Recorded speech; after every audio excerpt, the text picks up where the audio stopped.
সোনা একটি স্টোর রুমে ঢুকে দরজা লক করে কি যেন খুঁজছিল।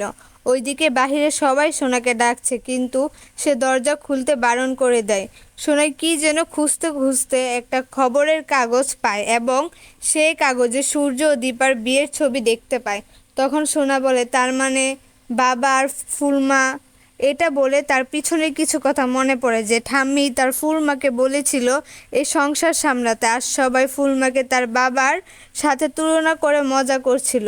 কাকিয়ার জন্মদিনে ওইদিকে সোনার কাকিয়া তাকে বলছে, সোনা আজকে না আমার জন্মদিন, এমন করতে নেই, দরজাটা খুলো প্লিজ। তখন সোনা বলে, তোমরা চলে যাও এখান থেকে। এইদিকে উর্মি দীপাকে বলে, দিদি দেখ সোনা দরজা খুলছে না, কিছু একটা কর। আর সূর্য বলে, সোনামা তুমি স্টোর রুম থেকে কি করছো? তখন সোনা বলে, আমাকে তোমরা কেউ দরজা খুলতে বলো না, আমি এখানেই থাকবো। তারপর দীপা বলে, সোনামা তুমি কি স্টোর রুমে থাকবে? সোনা বলে, হ্যাঁ আমি স্টোর রুমে থাকবো। তখন আবারও দীপা বলে, মা ওখানে তো অনেক ধুলোবালি আছে, ওখানে কেউ থাকে? সোনা বলে, আমি থাকবো, তোমরা চলে যাও এখান থেকে। তখন দীপা বলে, মা এমন করো না, ওখানে থাকলে তোমার সর্দি কাশি হবে, তখন কিন্তু তোমারই কষ্ট হবে। তখন সোনা কান্না করতে করতে বলে, তাও আমি থাকবো। এসব কথা শুনে তো বাহিরের সবাই চিন্তায় পড়ে যায়। তখন রূপা বলে, আমি বললেও কি তুমি দরজা খুলবে না? প্লিজ দরজাটা খোলো। তখন সোনা বলে, কিছুতেই আমি কারো কথা শুনবো না, তোমারও না। আগে বলো, বাবা আর ফুল মার কি বিয়ে হয়েছিল? এ কথা শুনে তো সবাই ভয়ে চমকে যায়। আর তখন সূর্য বলে, সোনা মা কে বলেছে তোমাকে এসব কথা? অন্যদিকে সোনা বলে, আগে বলো আমি যা বলেছি সেটা ঠিক কিনা। তখন সবাই কি বলবে কিছু বুঝতে পারছিল না। এমন সময় সোনা বলে ওঠে, তার মানে বাবা আসলে পাতামির বাবা, আমার কেউই না। এ কথা বলে সোনা জোরে জোরে কান্না করতে থাকে। তখন দীপা বলে, তুমি আগে বাহিরে বের হয়ে আসো মা।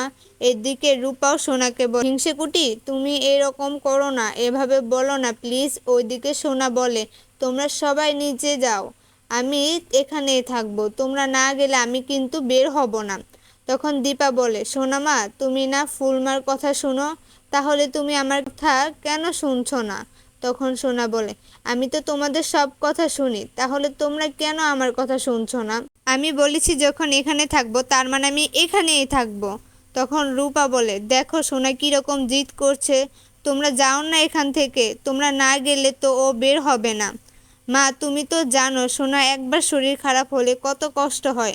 এ কথা শুনে সোনা বলে, তুমিও চলে যাও পাতামি, সবাই যাবে মানে সবাই, কেউ থাকবে না এখানে। এ কথা শুনে উর্মি বলে, আমার মনে হয় আমাদের চলে যাওয়া উচিত, সোনা এমনি ঠিক হয়ে যাবে। এ কথা শুনে সূর্য বলে, ও স্টোর রুমের দরজা বন্ধ করে ভিতরে একা আছে, কি করে ওকে সোনাকে একা ফেলে যায়? আমাদের তো কোনো আইডিয়াই নেই যে ও ভিতরে কি করছে।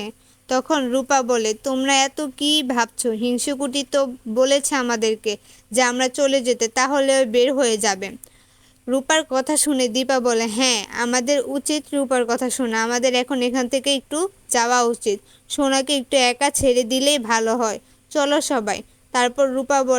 তখন রূপা বলে, হিংসুকুটি আমরা কিন্তু চলে যাচ্ছি, তুমি তাড়াতাড়ি বের হয়ে আসো। তো বন্ধুরা আপনাদের কি মনে হয়, সোনা কি বের হবে ওই রুম থেকে? আর সোনার রুমে একলাই কি করতে চাইছে? এবং সূর্য আর দীপা কি সোনাকে বোঝাতে পারবে সত্যিটা?